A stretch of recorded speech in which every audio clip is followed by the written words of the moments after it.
Graça e paz, amados. Até aqui nos ajudou o Senhor, e por isso estamos alegres. Estamos alegres, amados, por poder estar aqui, mais uma vez, compartilhando da Palavra de Deus, trazendo aos nossos corações mais uma breve meditação em momentos na eternidade.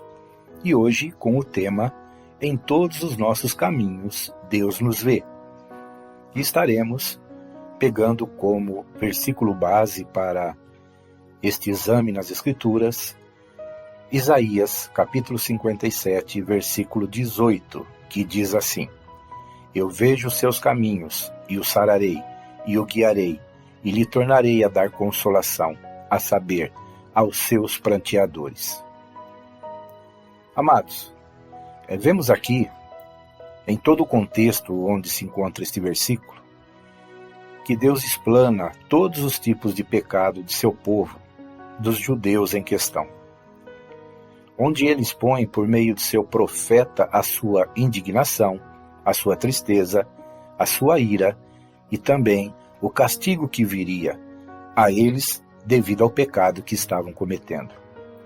Mas, ao mesmo tempo, ele também declara e expõe que mesmo vendo os seus caminhos maus, mesmo assim os sararia, os salvaria e os consolaria. Isto é óbvio para aqueles que, arrependidos, pranteavam por seus pecados. Veja o que está escrito nos versículos seguintes, do 19 ao 21.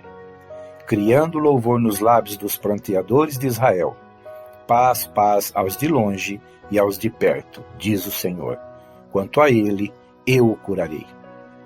Mas os ímpios são como o mar agitado, incapaz de sossegar e cujas águas expelem lama e lodo.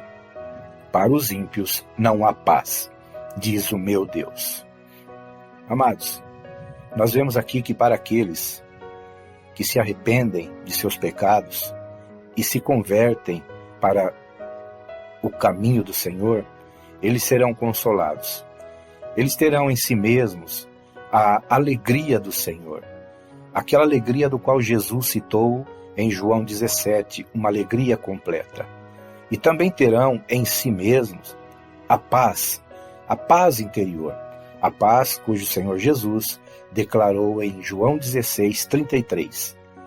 Paz esta que não encontramos neste mundo, no sentido exterior, mas encontramos no nosso interior por estarmos sendo habitados pelo Príncipe da Paz, por Jesus Cristo, por intermédio do Espírito Santo, que passa a habitar em todos aqueles que, se arrependendo de seus pecados e reconhecendo o seu perdão em Cristo Jesus por meio do seu sacrifício na cruz, o recebem em suas vidas, passando então a se tornar filhos de Deus, nascidos agora não da vontade do varão ou da varoa, mas da vontade de Deus, gerados pelo Espírito Santo. Da mesma forma, amados, ele ainda age hoje para conosco, os novos cristãos, pois todo aquele que se arrepender e confessar seus pecados será por ele perdoado, sarado e justificado em relação a todos os pecados antes cometidos, e também aqueles que ainda, certamente, estarão cometendo, desde que usem do mesmo processo de arrependimento, porque já não pecam mais voluntariamente, já não pecam mais por prazer, mas pecam sim por ingenuidade, por ignorância e muitas vezes por outros fatores. Mas, ao cometerem tal erro e serem avisados, serem orientados pelo Espírito Santo deste erro, verdadeiramente se sentem mal, se sentem tristes, pesados, e então se arrependem destes pecados e confessam a Ele, e desta forma Deus os perdoará e também os justificará. Isto está confirmado em 1 João 1,9, onde está escrito assim: se confessarmos os nossos pecados, Ele é fiel e justo para nos perdoar os pecados e nos purificar de toda injustiça.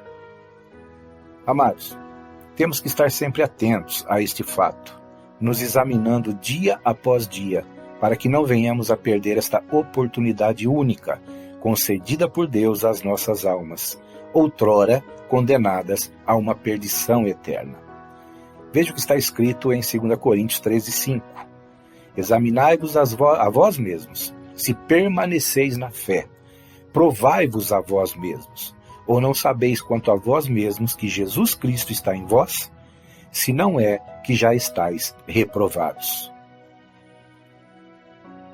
Vemos aqui, amados, que nós precisamos estar todos os dias nos examinando, vendo as nossas atitudes, sondando os nossos pensamentos, as nossas palavras, os nossos ouvidos, os nossos olhares, para que venhamos a confirmar a cada dia a presença de Deus, a presença do Espírito Santo habitando continuamente em nós.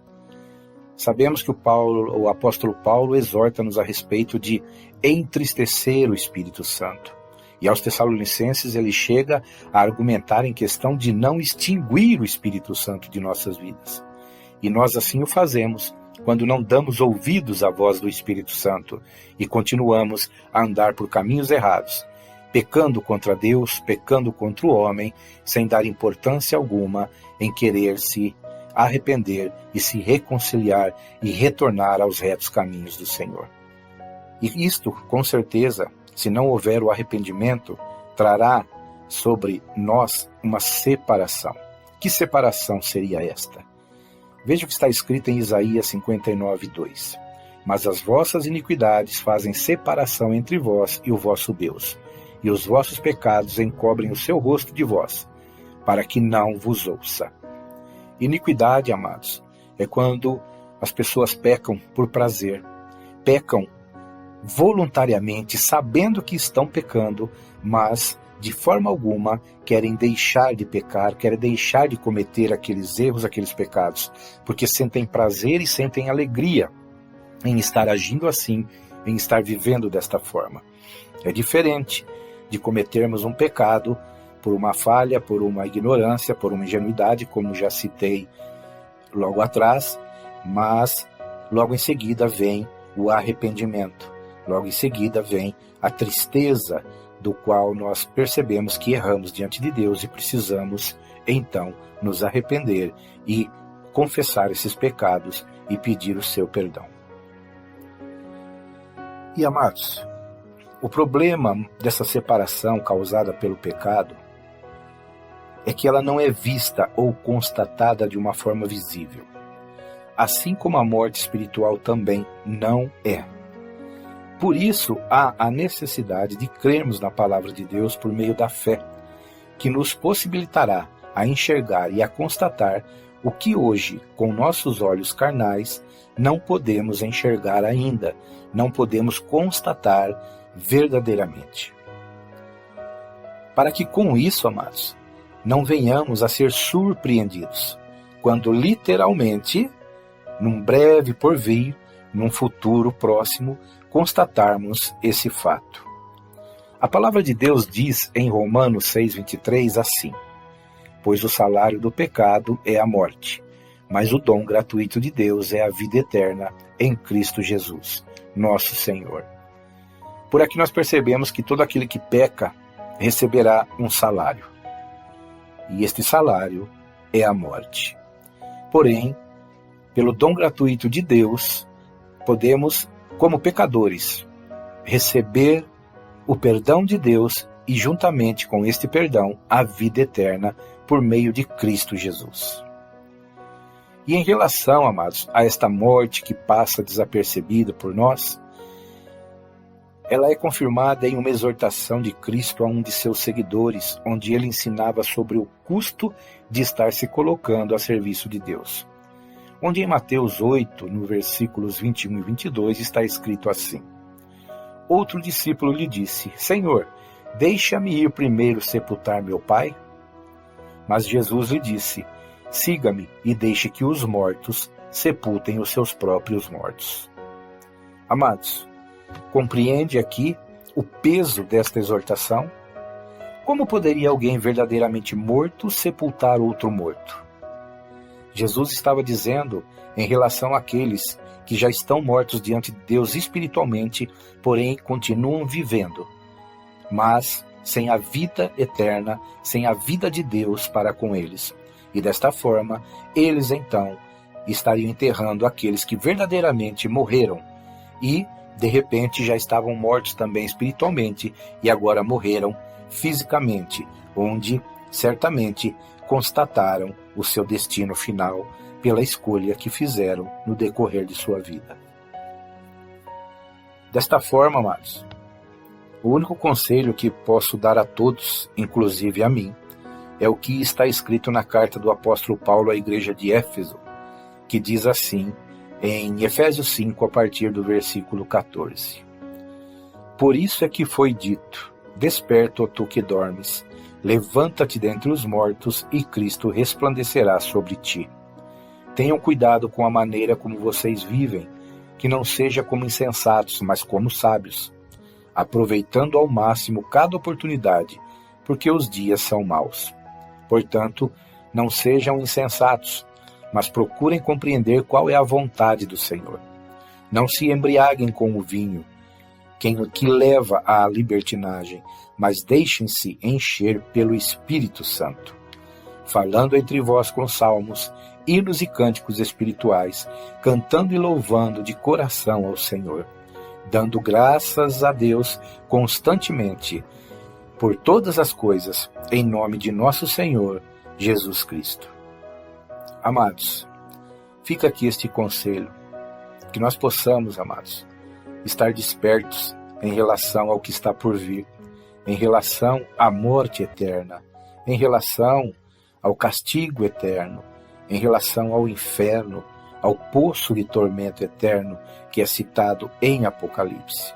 Amados, que possamos sim despertar dia após dia para estarmos andando pelos caminhos retos do Senhor, para estarmos em Cristo como nascidos de novo, vivendo uma nova vida, com toda a sensatez possível, para que nós possamos ter o fim que tanto esperamos ter, para que nós possamos ser bons exemplos, bons testemunhos diante dos homens, para que eles também, através de nossas vidas, possam estar vendo a Cristo, vendo a Deus, vivendo em nós, e possam assim repensar as suas atitudes, os seus caminhos e retornar aos caminhos de Deus. Amados, que o Senhor possa ter misericórdia de nós, que o Senhor, com sua graça e amor e compaixão, venha nos ministrar dia após dia sobre todas as coisas, sobre todos os nossos caminhos, nos guiando pelos seus retos caminhos, para que possamos um dia estar diante dele eternamente, sem nunca mais ser separados dele.